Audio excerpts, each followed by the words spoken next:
deal with Google. It's well and truly a household name. Why is it so popular? Let's go find out. One of the main reasons is their clever mathematical software. PageRank is a link analysis algorithm named after Larry Page. It's used by the Google Web Search Engine that assigns a numerical weighting to each element of a hyperlinked set of documents with the purpose of measuring its relative importance within the set. Well, that's good. Maths is really the core of computer science, so it's vital to what we do. That's in the Google.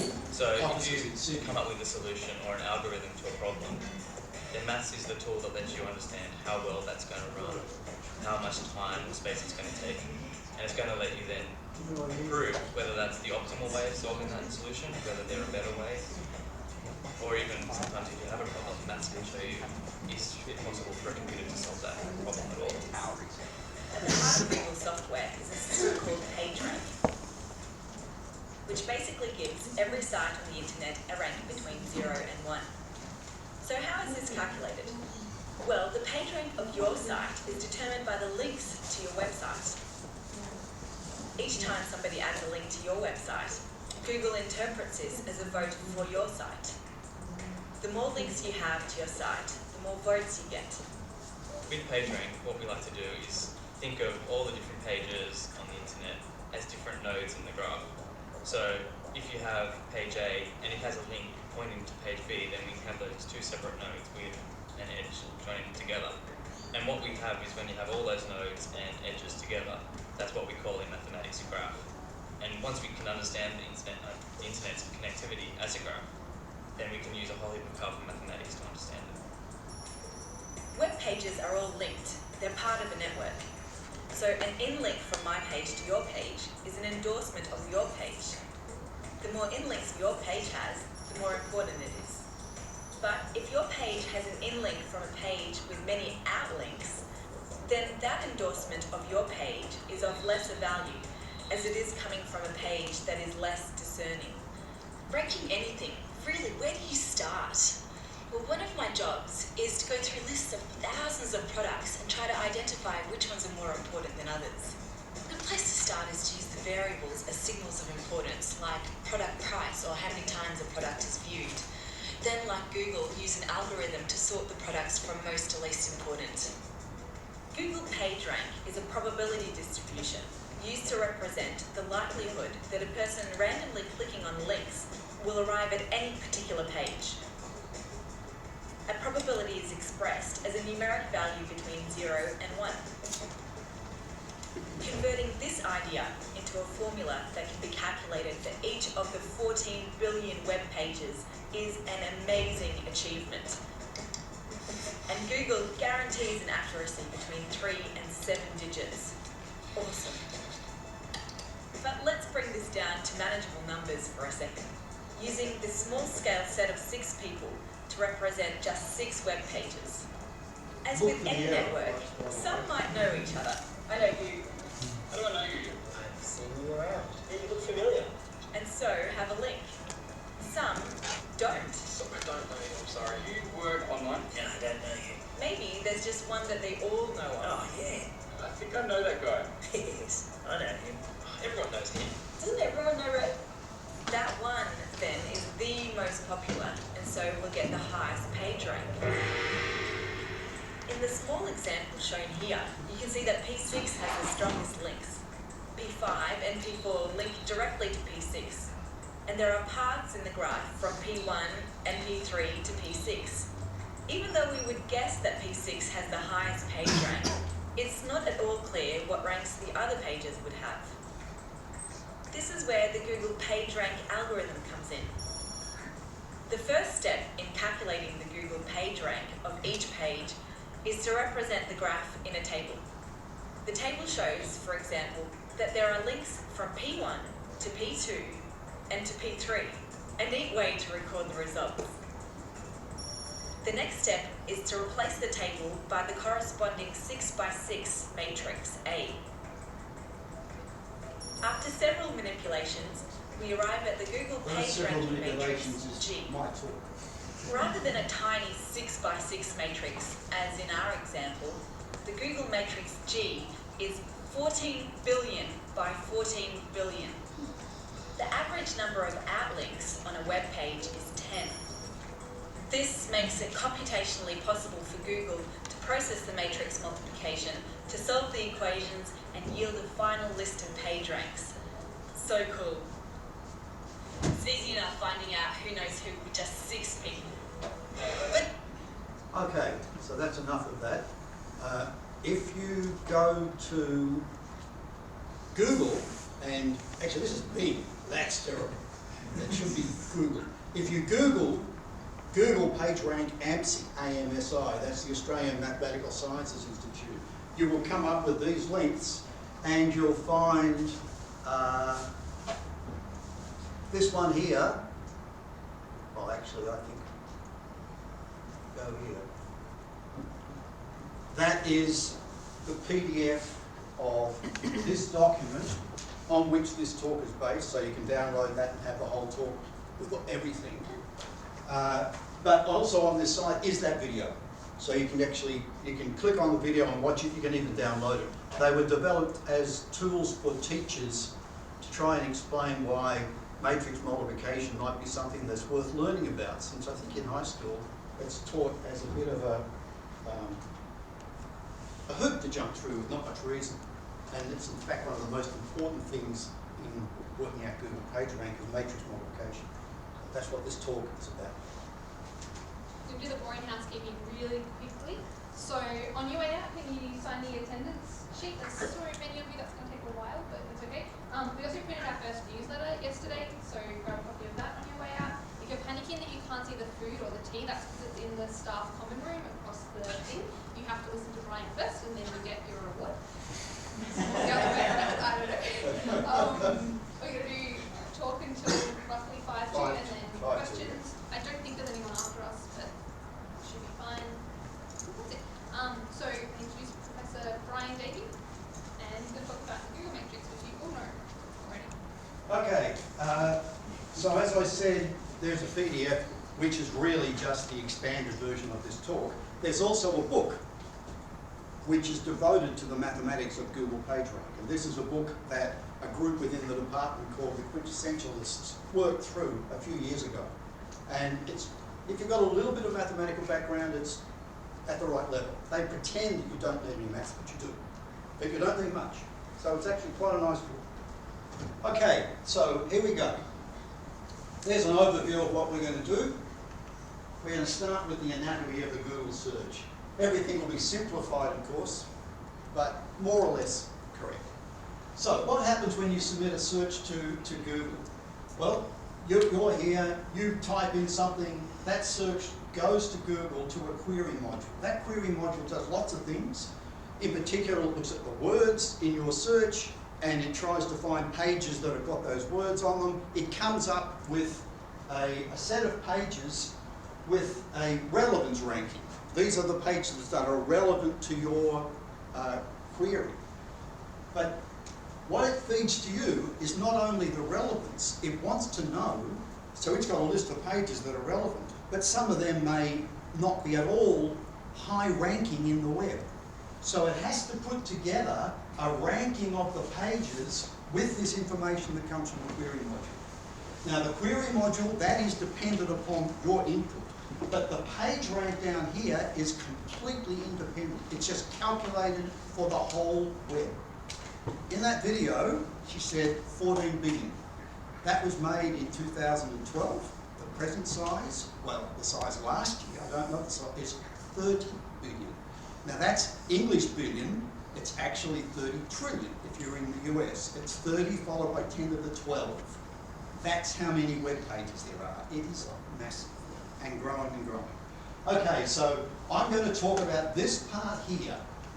How is that calculated? So it's got nothing to do with your query. It's just to do with take all the 30 billion pages in the world, how do you rank them from top to bottom?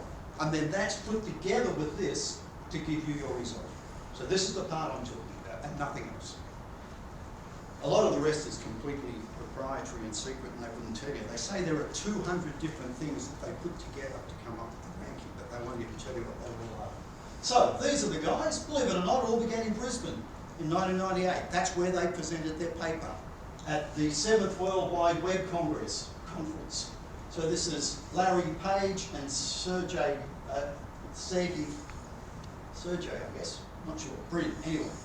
So this is the guy after whom PageRank is named. I don't think that's actually true. I think they called it PageRank because it's the obvious name, and then they wanted to copyright it, and you can copyright it and say, oh, it's his name. So they claim it's named after him. I'm not convinced. Okay, so they presented this at this conference in 1998. Larry Page filed a patent for it in that year, and in 2001 they were granted the patent. So then that meant this process was theirs. If anybody else wants to use it, they've got to pay for it. And of course the rest is history. 2001, it's hard to believe, this only started in 2001. It's now something everybody uses every day. Okay, the role of Webster. Webster is a little invention of mine. Webster is a person, or a thing, or a something. Okay, Brendan and Page suggested the idea of an imaginary web server, who I'm going to call Webster, who surfs the web randomly. Starts on a random web page, looks at the outlinks on that page, picks one of them randomly, follows it. Is that a new page? Picks one of the outlinks on that page, follows it. He just does this randomly. And he does it indefinitely. Well, you can't really do it indefinitely. You have to imagine what would happen if this were done indefinitely. And then you measure the amount of time that Webster spends on every page. And that will be some fraction of the total number.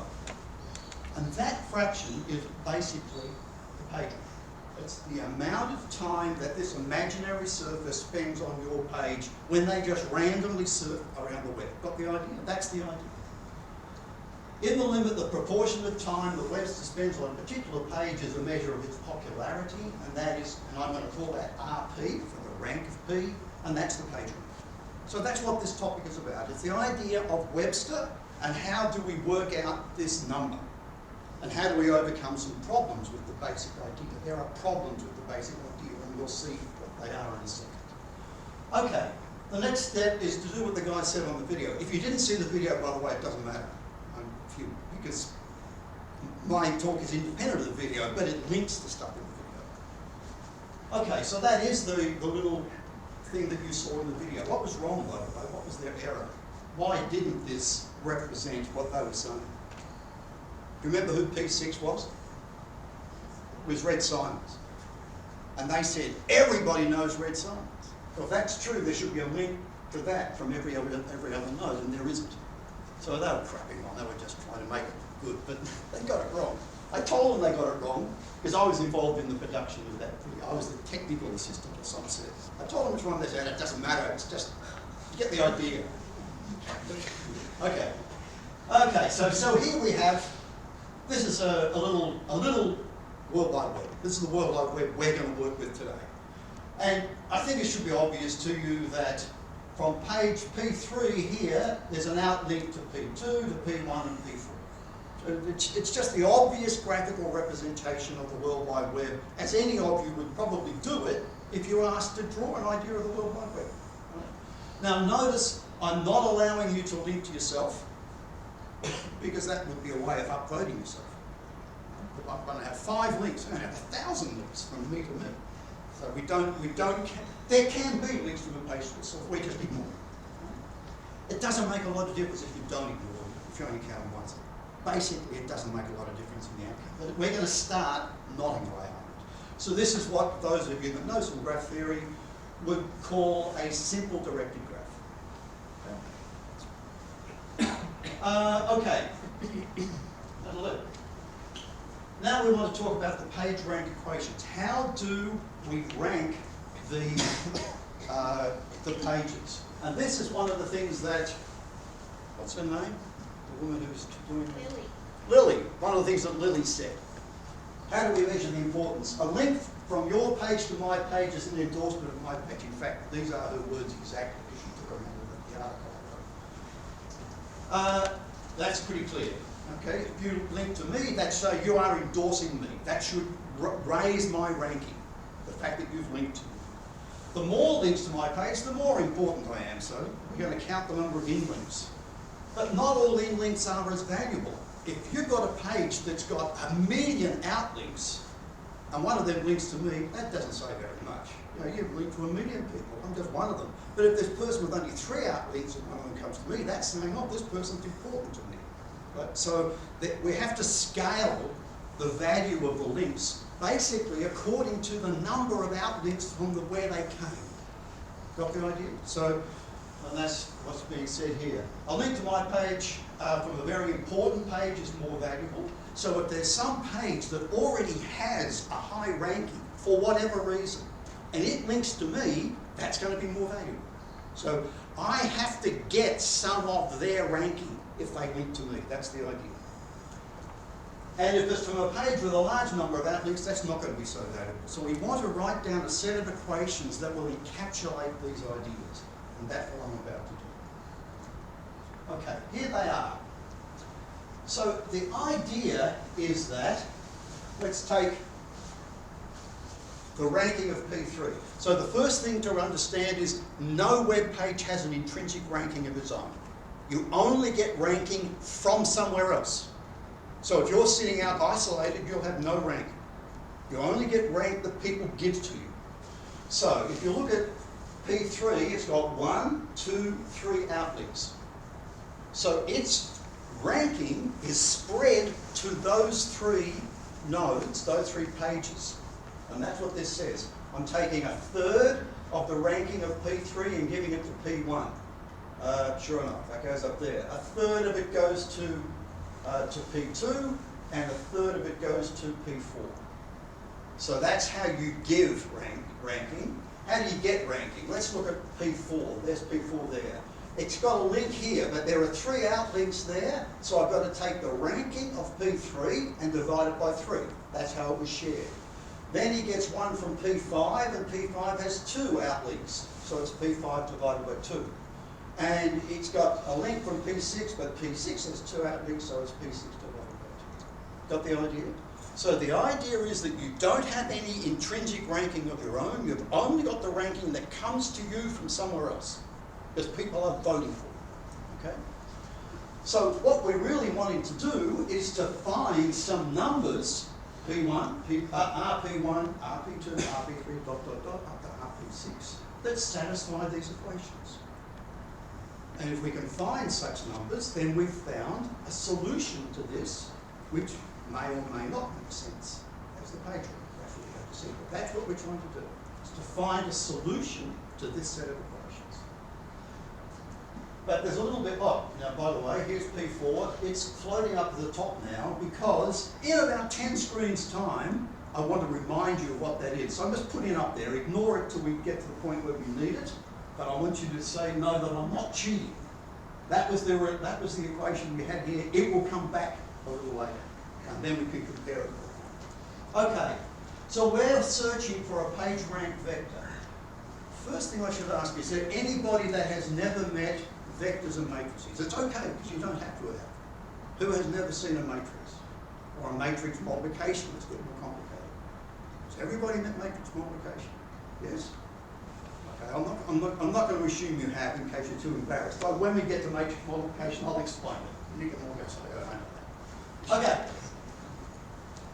Now, there's a bit more, of course. These rankings are meant to be the amount of time that Webster spends on your page, so they can't be negative. They've got to be greater than or equal to 0. And, of course, they have to add up to 1, because this is the fraction of time that Webster spends on your page, and over all the pages, it must add to 1. So you've got the original equations plus these 2 conditions, and that's called a probability vector. It's simply a vector whose entries are non-negative and they add up to 1. They're just the probabilities of something. So that's another property we've got to have. Now, there's only 6 equations. We can solve them by hand. Anybody that's done first year knows the Gaussian algorithm. You can apply it and find the solution. And then you can say, oh, I have to take one that's got positive values, they have to add up to 1, and you'll find that there's a solution. The Gaussian algorithm is implemented on computers, but not for 30 trillion by 30 trillion. It just can't be done.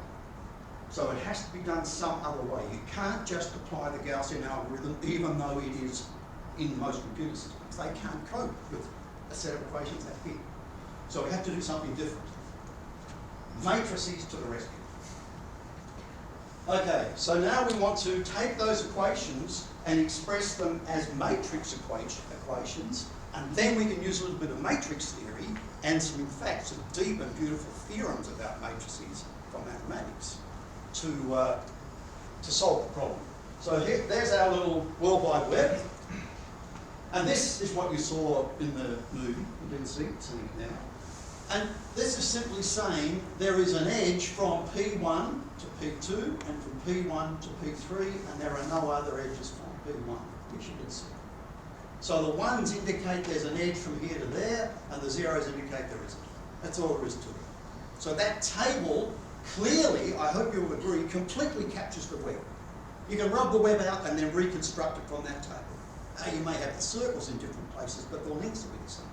Right? So there's no loss in working with that table. Well, there's no loss in working with the table without the labels, because you know it's P1, P2, P3, but you know what the labels are. Well, who cares about the lines? Now you've got a matrix. So you simply write down, that's called the adjacency matrix of the graph, for those that didn't know. You put a 1 where there's an edge and a 0 where there's none. Notice, by the way, down the diagonal, it's all zeros. That's indicating there's no links to your own page from your page. That's why it's all zeros down. Okay, so this is the matrix that completely represents that World Wide Web. Fine, so we can now work with this thing instead. I'll come back to the picture all the time, but really it's this that we're going to manipulate. And such a thing can be put into a computer. If it's 30 billion by 30 billion, you might think, how the hell do you put that? But we'll talk about that at the end. Okay, so the first thing to do is to scale every one of the rows here so they add to 1. Because in our equations, there were fractions. There were halves and thirds and so forth. And these are basically the fractions that occurred in the equations. Now, if you look at this line here, you can think of this as, remember this is P1, P2, P3. If Webster's at P3, 1/3 of the time he'll go to P1, 1/3 of the time he'll go to P2, and 1/3 of the time he'll go to P4. Right? That's another way to think about what this matrix is saying. But clearly it still completely captures the original graph. I've just scaled the lines so that they have a slightly more useful interpretation. Okay, so now this is called the hyperlink. This is the hyperlink matrix, and this is the standard normalized hyperlink matrix or something. Doesn't matter, just a name. Okay, now, matrix equation. There is the vector that we want to find. And I'm claiming that my 6 equations are equivalent to this equation. That vector equals itself times this standardized matrix. Now, why is that? So those of you that know, here's the 4th entry up here. How do you multiply matrices? To find the 4th entry, you go across here and down there. Multiplying as you go and adding up as you go. Right? So, we're going to multiply RP1 by 0, forget it. RP2 by 0, forget it. RP3 by 1/3, there it is. And then RP5 by 1/2, and RP6 by 1/2. So when you go across there and down there, you end up with this. And that should equal the 4th entry. And so you end up with that equation, which is that, and lo and behold, that is that equation we had before. So all I'm trying to show you here is that this one matrix equation has in it all 6 of the original equations. It's almost trivial once you think about it. But now it is a matrix equation. There's a vector and a matrix, and so we can start to use some theory of matrices. And that is what we do. So we're now going to write this as V equals VH. That is V. That's the vector we're interested in. This is the hyperlink matrix that's been scaled. This is V equals VH. So that is the equation written in matrices that we're trying to solve. Okay? So that's all we've done. We've just transferred the original 6 equations into one compact thing. And that's what we're going to work with now. Okay. because you can't solve those equations using the Gaussian algorithm, Brin and Page suggested that it should be done iteratively. You guess a solution, and then you, what are you going to see? Then you do something to get another one, and you keep iterating it, and you hope that this process will get closer and closer to the right answer. And then you need some theory that tells you it does, and that's where we're heading, is to the theory that tells you that it works. So, we take an initial approximation. For those of you that don't have a lot of maths background, don't be frightened by all these symbols. This is just the 0th approximation to the rank of page 1, the 0th approximation to the rank of page 2, and so on.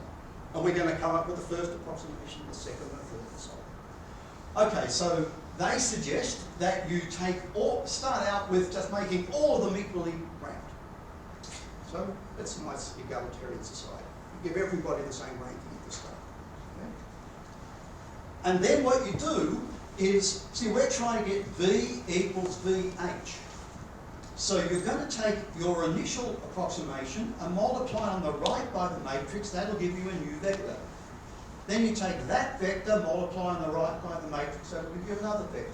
And this sequence of vectors that you get, you hope, will converge to a vector that satisfies V equals VH. Got the idea? So it's an iterative process.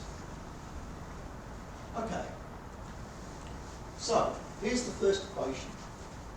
And so now I've just put the 1s there and the 0s there, just to show you that I'm getting the first approximation by the formula applied to the 0th approximation. Now, how do I want you to think about this? I want you to think about this as we've got wealth.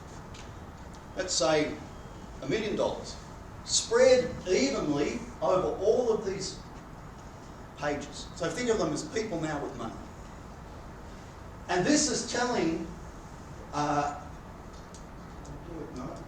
this is telling me that however much money this person's got, what they've got to do, there are no outlets. So there's nowhere for that money to go, so they just throw it away. You may not have noticed that before, because I've made a point of not saying it, but the ranking that this person's got is not going anywhere in these equations. No one's picking up that ranking.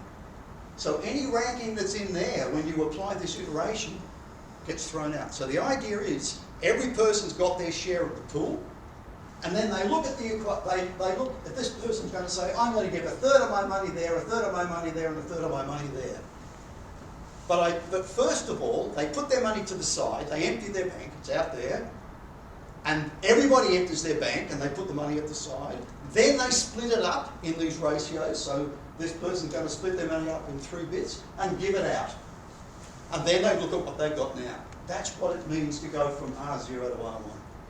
You take the money you've got now, you put it on the side, so now you've got none.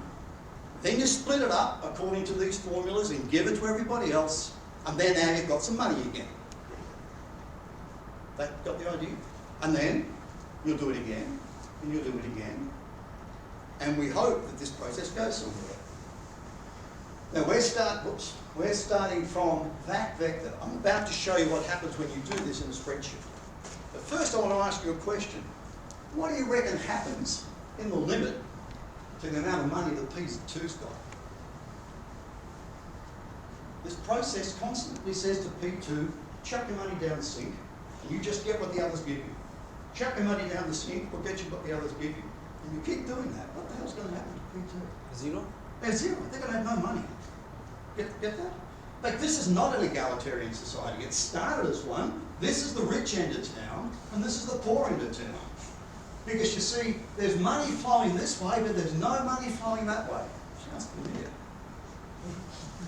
This guy here just chucks his money away.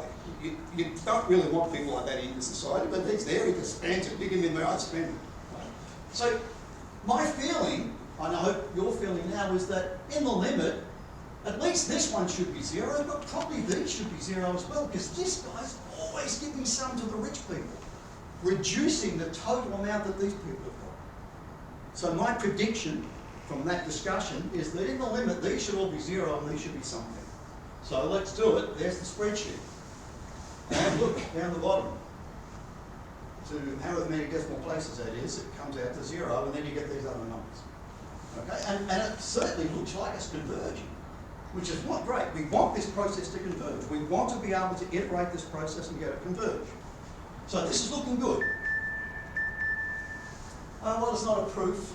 The limiting vector seems to be the one that we saw there. In fact, you can check that that vector does satisfy that equation. You just multiply it out and it works. So it is a solution. Good. Things are looking good. Problem. These numbers add up to 3/5. So it's not a solution. It's meant to be a probability vector. They meant that up to 1. But of course they can't. There's this bloody P2, it keeps chucking stuff away. Right? You lose money. It can't add up to 1. Even after one iteration, you haven't got 1 anymore. Because P2 keeps giving it away. So let's come back to web pages now instead of people and money and give an interpretation of what's going on. It's caused by the row of zeros. You see, P2, that is a row of zeros. That's because there's no out arrows. What does a row of zeros mean in the World Wide Web? It means it's a page with no outlinks. There are tons of them. Image files, PDF documents. There are lots and lots of pages on the World Wide Web that are dangling pages. They don't point anywhere. And so they have to be a problem. Brilliant Page's original idea does not work because of dangling pages. So we have to overcome the problem of dangling pages. So webs to get stuck. So this is not good. It was a great idea, but it didn't work. So then, of course, they knew that. I'm basically taking you through their paper. You can download it off the web. It's actually quite real, the Brilliant Page paper. So all the things I'm taking you through are from their paper. Okay, so Brilliant Page declare that when Webster enters a dangling page, he may jump to any page at random, which is sort of what we might do. Well, you've looked at the picture, okay, I'm going to go somewhere else now. So you don't, there's no links to follow, so you go wherever. And that means, across here, see, P2 now will go with 1/6 probability to any one of the pages. So that's just, you randomly jump wherever. By the way, now I am allowing myself to stay where I am. That one there, is on the diagonal and it's not 0. So now I've actually allowed, it's sort of like allowing a link back to yourself. It turns out it doesn't make any difference. It's such a tiny change. But it's important, in fact, let's see, we want all of these numbers to be non-zero in the end. So that's the first thing that we're going to say. If you come to a dangling page, you just jump wherever you like. So now we're going to take that matrix. This is called the stochastic matrix. You don't have to know that. This is what people doing with stats. Because now all of the rows add up to 1. That's what a stochastic matrix is. It's a matrix in which every row adds to 1. And of course, this one didn't. So now we've made it into a stochastic matrix. And they're things that with a bit of theory about. So we can start to hope that some theory can come into play. Okay. So we've gone from there to here, and now we just repeat the iterations that we did before, but now we use this matrix instead. Same idea as before, just do it again. Get out your spreadsheet, bang, there it is. And lo and behold, it's still zeros down here. That's a bit depressing. But, so this is what the limit looks like, but at least we've solved the probability vector problem. It does add to 1. And you can prove that. If you've got a stochastic matrix and you multiply it by a matrix that adds to a vector that adds to 1, the outcome will be a vector that adds to 1. That's just a little bit of easy theory. So that's going to work, that you're going to add to 1. Okay, it's a probability vector, but you see the problem is now this says that those 3 pages, I can't distinguish them. We don't want that happening with page rank. We don't want to have lots of pages with the same 0 rank, because what if these are the 3 pages that are the ones that are relevant to your query? I can't rank them. So this is not a good solution. We've got to get rid of the zeros. Okay. The best we could do is say 4, 4, 4, and then just compare these numbers. That's the highest, that's the next, and that's the next. So it's 1, 2, 3, 4, 4, 4. That's the best we could do here. So we still haven't solved the problem. We've got closer. At least it's a probability vector now. Okay. So here's what we want to be able to do. We want to be able to guarantee that the limiting vector exists. Okay, it did from the little calculator. Didn't see a proof, but this, I think people looking at my Excel calculations would believe that there's a limiting vector. Eventually, it'll just stop changing. So the error is way off the screen somewhere. But we want a theorem that tells us that it really does exist, not just, geez, it looks like it does. And we want to guarantee that every web page has a positive rank, because we don't want this problem of having lots of zeros. So we've got to get rid of the zeros in the final probability vector. So we want a probability vector where everything is positive. So how do we do that? There's a simple modification to the matrix S that will answer both of those questions. Grid and Page suggested that Webster will become bored. Well, this is probably true. Right? You don't go follow a hyperlink, oh, it's a PDF, choose that one, follow, oh, it's an image of, right? Of course, after all, I just hang on, I'm going to think of, oh, well, there's another question I'll put, right? So you do change your mind. It's just nice that somehow this interpretation of them, it's really a mathematical solution we're doing here, but it's got a nice interpretation in terms of the behaviour of Webster. So Webster, every now and then, will just say, no, I'm not going to do that anymore, I'm going somewhere else. And then he'll follow hyperlinks like as before until he again becomes bored, and then he'll go somewhere else. And when he becomes bored, they just say he chooses a random page. What else can they do? Right. He comes to some other page and continues. Okay, the proportion of time that Webster follows hyperlinks is D. So the proportion of time that he changes to another randomly chosen page is 1 minus D. Okay? And that is called D by me, though not by everybody, because it's called the damping factor. And it's chosen between 0 and 1. Okay, so we've got this fraction of the time that Webster is going to just be a normal person and say, I'm going to look somewhere else now. Okay, so here is the idea. We take the original matrix, that's the S that we had before. So let me just look at one line here, this line here. Let's imagine D is 2/3. So 1 minus D is 1/3. So what does this now say? It says 2/3 of the time, I will do what I did before. With probability of half, I'll go to P4, and with probability of half, I'll go to P6. And 1/3 of the time, I'm going to go to any page equally likely. So that's what this actually expresses. It expresses exactly that idea of the fraction D. I will just continue doing what we did before, and for 1 minus D, I'll just jump to a random page. That's what these numbers correspond to. The probability of all these are equally likely if I'm in the 1/3 situation. Is that okay? So this is the Google matrix. We have arrived at the Google matrix. So this is the Google matrix.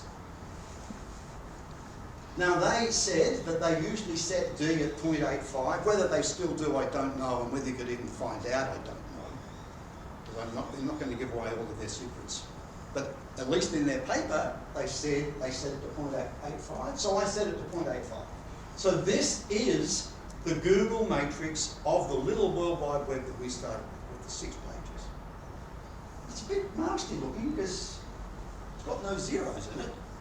It's going to be pretty hard to work with, it looks like. But we'll see. Once again, we're going to repeat the iteration, but now using this matrix. So now the S's have become G's. They were originally H's, and then they were S's, and now they're G's. So we just repeat the iteration, and this is the spreadsheet we come up with. And if you look down here, you can see sort of to about 6 decimal places we've converged. That's not a proof, of course. But it looks like it seems to be accurate to about 6 decimal places. I've chosen 4 just to be safe. And so this is the final PageRank vector, which means when you work it out, the largest one is there, which we expected. We expected P6 to be the most popular. But you'll notice that none of these numbers are 0, and we do actually have a ranking. So this will be the PageRank by applying the Google matrix technique to my little website. Not website, World Wide Web. My little World Wide Web. Now the calculation for ours one involves a 6 by 6 matrix. Calculation for the Google one is a 30 trillion by 30 trillion matrix. How is that possible? I'm not going to do all, this is a matrix algebra that comes with it, but I will try and explain how it's even feasible that they can do this. Now, here's the main point. This matrix that we had here, there, that's got no zeros in it, and that's actually important. The theory is important that matrix is positive, because there's no entry that's zero or negative. Every entry is positive. But you see, it's based on that original incidence matrix, which had a few ones and lots of zeros. And the process of getting from it to here is one you can keep track of. And that keeping track of can be done in the computer, and most of the work is done back on the sparse matrix. That has not got that many non-zero entries in it. That's what makes it feasible. So, on average, a web page is only 10 elements. So imagine this matrix, the original incidence matrix, which was all zeros and ones. We've got a 30 trillion long first line, but only, on average, 10 of those 30 trillion are ones. That means it's very easy to store. You just have to store the 10 places where it's 1. You know it's 0 everywhere else, you don't even store that. There's still 30 trillion of them. It's still a lot of data to store. You have to store 30 trillion lots of, on average, 10 places. Okay, that's still massive, but it's not as bad as working with the whole matrix. If you were trying to work with the whole matrix, it's 30 trillion by 30 trillion. That's 900 by 10 to the 24 versus 300 by 10 to the 12. There's a bloody big difference between 10 to the 24 and 10 to the 12. Basically, the difference between it can be done and it can't be done. And so, even though the numbers are massive, it can be done. And all of this other stuff is done sort of on the side. So that most of it's done with the H, that one that had the fractions in it. Most of the work is done with that. And then the rest is like a correction, and that correction can be done easily. If we had another lecture, I could show you the matrix calculations to show how that works. So, when you're multiplying your vector by the column, you multiply and add. Anytime there's a 0, you multiply it to 0, forget it. So you can forget all of the places except those 10 places where it's a 1. And so it actually makes that calculation reasonably fast. Now, I hate to say, it's still a problem. That vector that you're multiplying by, that's a non-zero vector, and it's 30 trillion long. So you've got a vector 30 trillion long of non-zero numbers multiplied by a column that's 30 trillion long, but with only 10 places where there's a 1. So you're picking out 10 of this 30 trillion and adding them, and multiplying and adding up. Got the idea? So I hope you can at least imagine it's feasible. It's still amazing that they can do it. And they've got to have incredible precision and all sorts of stuff. Yes, I have 1 on 6 as my little fraction. They've got 1 on 30 trillion as their little fraction. You've got to have pretty precise calculations to keep track of a 1 on 30 trillion. But of course you can do it if you're smart. These guys are smart. There we go. Okay, this is the growth of the web. I wrote my thing somewhere around here, and as you saw in the movie, it was 14 trillion then. It's now 30 trillion. Look at the growth. 26 million in 2000 to 30 trillion now. It's just astonishing. I don't know. Eventually, again, Google going out of the ability to do it. I don't know. Because they're getting smarter and smarter as well with their calculations and their compression and all sorts of stuff. Okay, here's some numbers. That's the number of Google servers. That's the size of their index data, 100 million gigabytes. And this number totally blows me. They use 1/10,000th of the world's electricity. Crap face, I had no idea I was being so ungreen when I went to Google something. That's a lot of electricity. But then, so much of the world's industry and whatever is dependent upon it. but I haven't been able to verify that. I got that off a web page that gave a whole lot of data. God, that's a lot. If it's true, it's astonishing. So there's a challenge to check the veracity of that last line. It struck me as being way too much, but maybe it's not. Okay, the maths behind the calculation. This is going to be very minimal. Just want to give you the idea. It's an important theorem of linear algebra proved by Oscar Perron in 1907, so just over 100 years old, this theorem. And of course, when he proved it, he didn't have any idea of applying it to web or anything else. It was just a nice bit of beautiful mathematics. Right? And lo and behold, it is the theorem on which the Google PageRank is based. It says there is a unique positive this theorem guarantees that there is a unique positive probability vector. So we're starting from a matrix like that one, which is there are no zero entries and every row adds up to 1. And so the theorem is about such matrices, that there is a unique positive solution. Okay, so that's what his theorem says.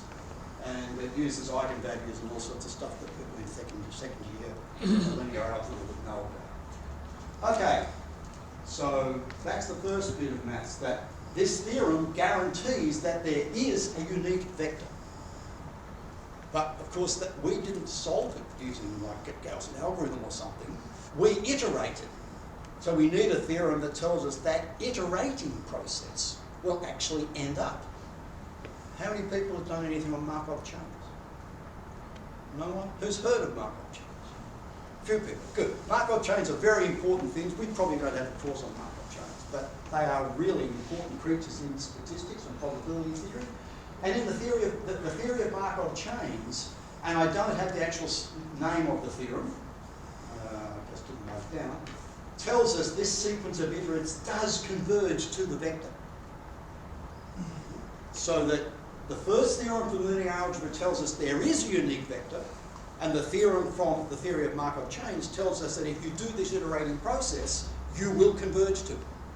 So yes, their process works. Not only that, the Markov chain theory gives us an estimate of how many iterations we need to get n digits of accuracy. So if we work this out, so this is just using that formula. If you want 7 digits of accuracy, you have to do 100 iterations. But if you looked at my calculations, which of course that's just one instance, I got to about 5 or 6 digits of accuracy in 25 iterations. So this is a somewhat crude number, I think. I'm sure Google know much better than this, how many iterations they've got to do, because in fact they do between 50 and 100. Based on this table, that would guarantee them between 3 and 7 digits, and I don't think that's enough.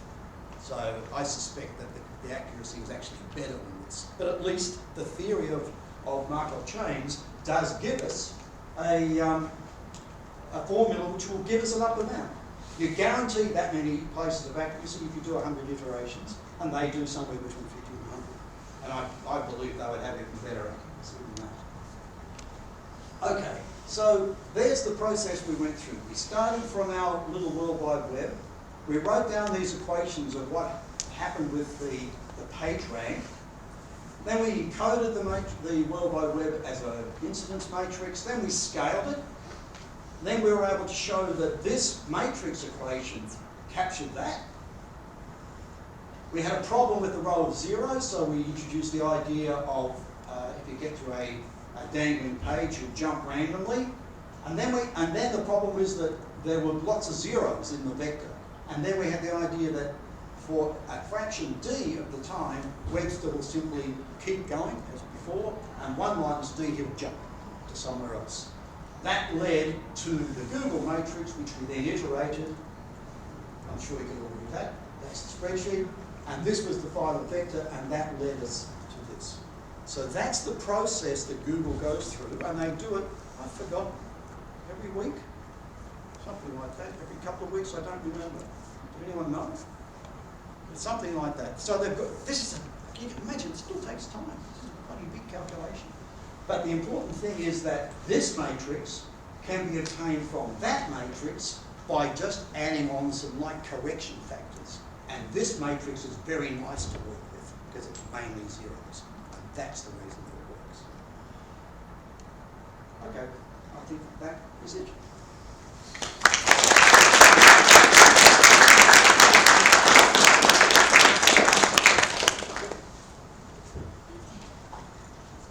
Questions?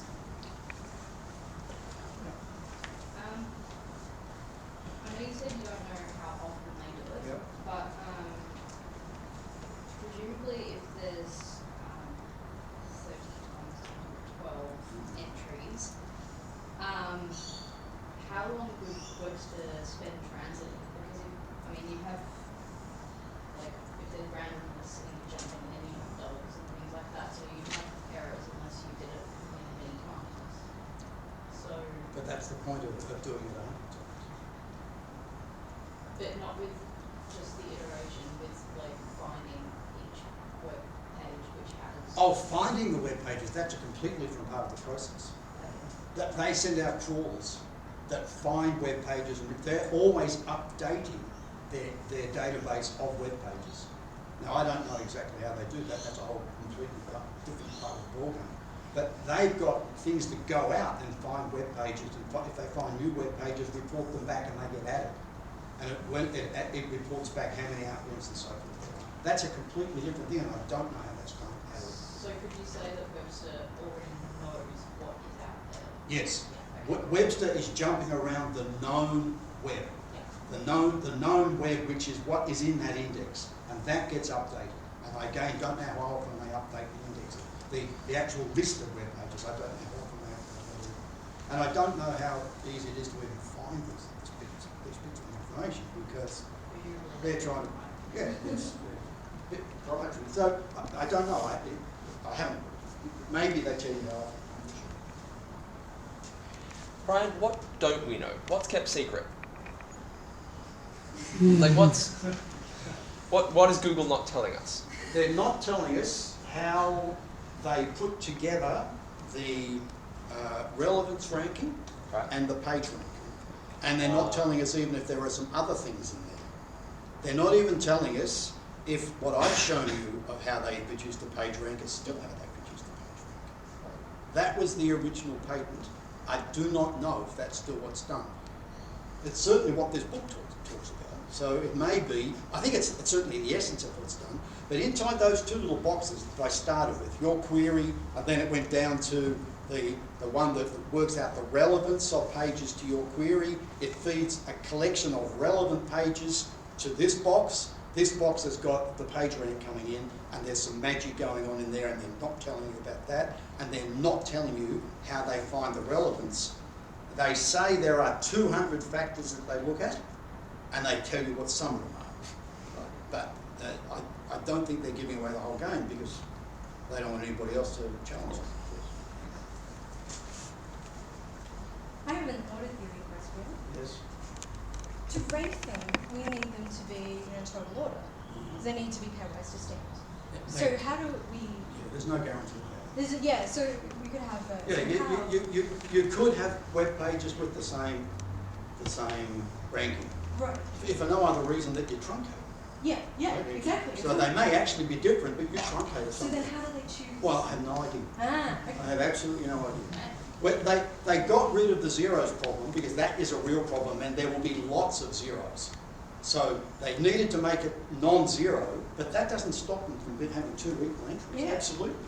Yeah, fortunately, my example didn't happen, so I didn't have to worry about it. No, it's a real question, and I don't know what they do. I presume they just put random at that point. I imagine a likelihood of having the same one. Yeah. Plus being relevant to the same Yeah, that's what I was, query. exactly what I was about to say. That probably doesn't happen that much, and if it does, they just list them all in some order. You can have columns, So instead of everything being one column, like when you Google, you can have like a little word. These are all equal. No one likes that, I think. It's bad. Anyone else? I like that idea actually. I'm seeing if I can scroll down. It should be a grid. More tile like that. So So there wasn't much mathematics in what I did. That was quite intentional. But you can see there's quite a bit of mathematics behind it. And even just the bit that I said of taking that final Google matrix and saying it's really a sparse matrix with a bit of stuff tacked on, it's actually a simple little calculation set to 4 or 5 lines. And then you can see that those two calculations can be done completely separately. And this one over here is quite easy. The big one is the 30 billion by 30 billion times the vector. Fortunately, you're only doing one row at a time. What they're not doing, see, if you could think, if you've got V equals VH, which is what they wanted, you could, what do? They take the V0 and they times it by H. Then they take that and they times it by H. Is that H? No, it's G. I'm insulting the Google matrix. They times it by G, and then they times it by G again. And then they times it by G again. Right? That's what they're doing. Now, multiplication of matrices is associative, and you can say this is V0 times G cubed. So you could have done the nth approximation by saying V0 by G to the n. But that would require you to multiply a 30 billion by 30 billion matrix by itself. And that's the thing you can't do. So it's not done by working out the powers of the matrix, which according to matrix theory you could. It's just not feasible. You do it one at a time. You're only ever storing that vector. And the vector that represents the dangling pages. They're the only two bits of information they have to store. Oh, of course, the big matrix, which is almost all ones, sorry, almost all zeros, and V2, V3 as they go along, they store V3. Once they've worked out V4, they've lost V3 completely. They don't store all of it. They're only storing the present vector. So they've got a 30 billion vector, 30 trillion vector to store, a 30 trillion by 30 trillion matrix, but it's sparse, so that's easy, relatively easy to store. And they have to store a column vector which has mainly zeros. It has a 1 corresponding to every web page that's a dangling web page. That's how you record the dangling web pages. So it's again a vector which is only zeros and ones. So they've got to store that. It doesn't change. It's just stored. And they have to store the V1, then V2 and V3, and they have to store the square matrix. They don't ever have to do this horrible calculation of raising it to a power. So that's the thing that you can't do. That's why it's called a non-matrix calculation, because you're not really multiplying the square matrices, you're multiplying a vector by the square matrix every time.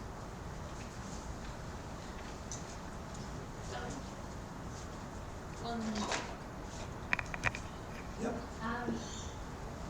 Does Google page rank Google?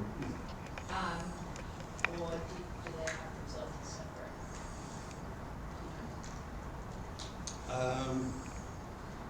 Well, you can Google things about Google and they'll get page ranks about them. Their web pages are just part of the process.